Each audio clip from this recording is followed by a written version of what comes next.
SportsMatters TV, bringing the sports home. Okay guys, welcome to SportsMatters. We're at Páirc Uí Chaoimh. I'm joined by the legend, Mr. Larry Tompkins. The official book launch, which is, sweeping the nation. Everyone's on about it. First of all, Larry, it's crazy times. Obviously, we're not getting a lot of action this year with COVID-19, but is it fair to say when it's all said and done, the players be raring to get back properly? Yeah, without a doubt. I think it's massively for the players, number one, like to get out there and play. Yeah. With the clubs that is going on at the moment, we see great games. It's just unfortunate, like that naturally the people that would like to go along to those games and support their club, and they're unable to do it at the moment. Yeah. That's just the way it is. Please God, there'll be a few more, hopefully be allowed in the next few weeks. Yeah. I think to look forward to the inter-county scene, I think would be a massive help for everybody. Just to get out and just even watch it on TV, go down to the local pub, whatever it is, and to watch it. There'll be great games there on the Saturday and Sunday, like televised. So I think it'll be good for people. I think it'll be good for the frustration that's out there at the moment. Just people that have generally kind of been, hosed into their house for the last 6 months. I think it'll be a nice opportunity, please God, to go and see some games and watch them on television, maybe in their local establishment. Definitely. There were some great questions at the launch, but we have to speak about rivals. You've had so many rivals over the years, Larry. Anyone in particular stand out to you as perhaps, you can never really pick one, but who would stand out to you as probably the greatest rival, in your playing days? I suppose the greatest rivals was Meath, of course. They were the team that was always there when I was even when I was in Kildare, they were always there. They bet me at minor level. Then when I went to even a senior level play with Kildare, we couldn't get the upper hand in them. They always had the edge in us. And then of course when I came to Cork, then they were there again as a player. And then when I was a manager, they were there again. So look, Meath were always a team like that. That probably were my greatest rivals. And I suppose when we won the All-Ireland in 1990, that's what makes it special, because Meath were a hell of a team, Cork were a hell of a team, but we had come out the wrong side of it on a couple of occasions, so we needed to beat them and to prove ourselves as real All-Ireland champions. And I think there were two giants of football that came together. If one of those teams didn't arrive at that time, I've no doubt that one of those teams could have won 5 All-Irelands in a row.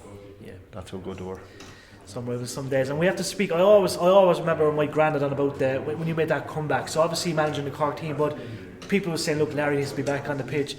What was it like to get the jersey back on? And obviously you still had it, because obviously you were playing well with club. Yeah. But what was it like, and what was it? I know that last memory, obviously wearing the jersey for the last time could be sad, but what was it like just to prove you still had it, and obviously delight the Cork fans with a comeback? Look, it was a massive honour for the first day. I was asked to come in and join the Cork panel, and then to be on the team, like in my first game against Limerick in 1987, and to wear the Cork jersey. So look, it's an incredible honour, to have the opportunity. Yeah. Like loads of people out there don't get that opportunity. Like we were the lucky ones when you're in between that white line and you're wearing that jersey. And the support like that football team got for them years was incredible. I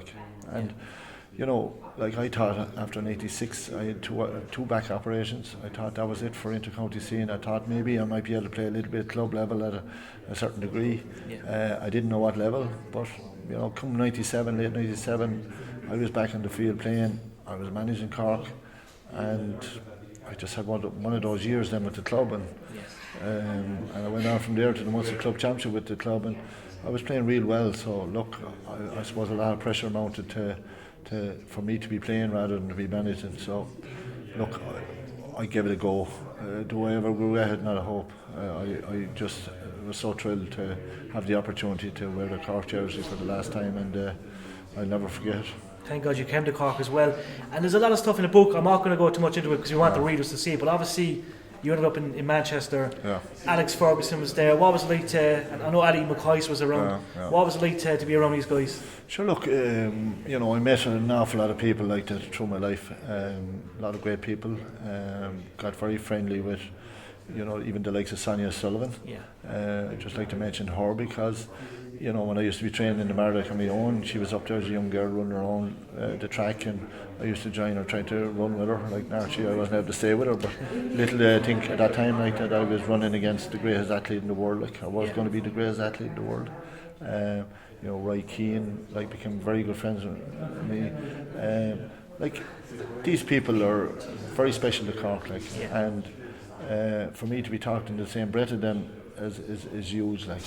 Yeah. But like equally, like when I went to Manchester United, you know, I met, you know, actually big names, great names. I used to be picked up every morning beside Old Trafford by Paul McGrath, Brian Robson. Yeah, and look, to meet Alex Ferguson and to meet all the fellas over there was huge. Like, but equally, like, you come away from there and you really respect even more the GA player, because the GA player has to kind of do an awful lot of things.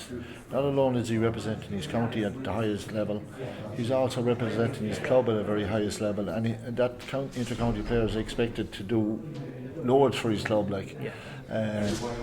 And also he has to go out and work to make a living.